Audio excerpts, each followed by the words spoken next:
Stocks were set for a sharply lower open on Tuesday as earnings from a host of large multinational companies and a Moody's credit rating downgrade of several regions in Spain triggered concerns about the slowing global economy. United Technologies Corp UDX.M reported a 3.3% decline in third-quarter earnings and cut its sales forecast for the year, citing weak demand from airlines and an uncertain economy.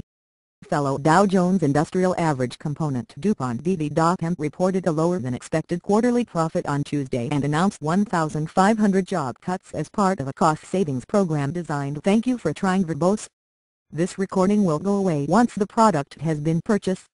To offset falling sales around the world, its shares tumbled 7.1% to $46.25 in pre-market trade.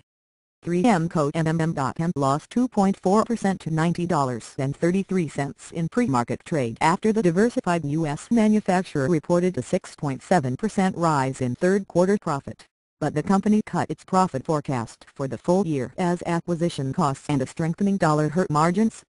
The writing has been on the wall for a while. It's a very tough environment. It's tough to generate new revenues, so it shouldn't be too big a surprise we are having people. Thank you for trying verbose.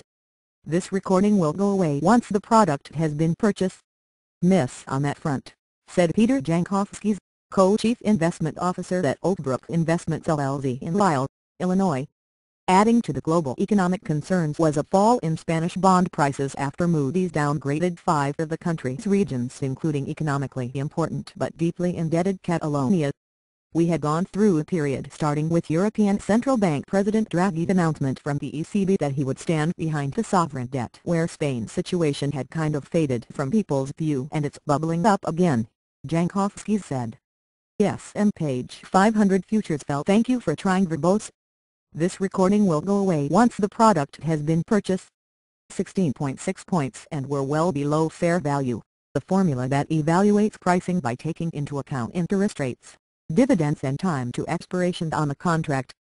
Dow Jones Industrial Average futures dropped 142 points, and Nasdaq 100 futures declined 29 points. United Parcel Service include UPS.M reported a lower quarterly profit on Tuesday, citing slowing global trade, and said there was some uncertainty about the strength of the coming holiday season.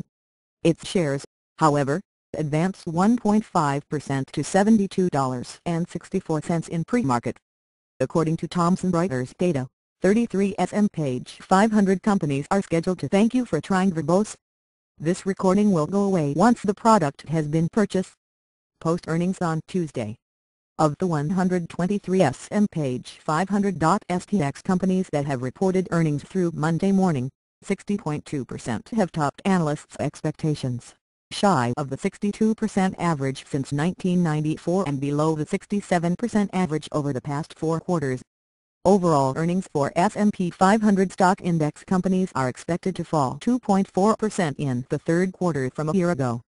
Even more disconcerting to investors, top-line expectations have been more discouraging, with 61% of companies having missed revenue expectations. Apple include AAPL.O shed 0.7% to $629.50 in pre-market. Thank you for trying verbose. This recording will go away once the product has been purchased. Trade. The company is expected to make its biggest product move on Tuesday since the iPad's debut 2 years ago, launching the smaller, cheaper tablet into a market staked out by Amazon.com include AMZN.O and Google include GOG.O.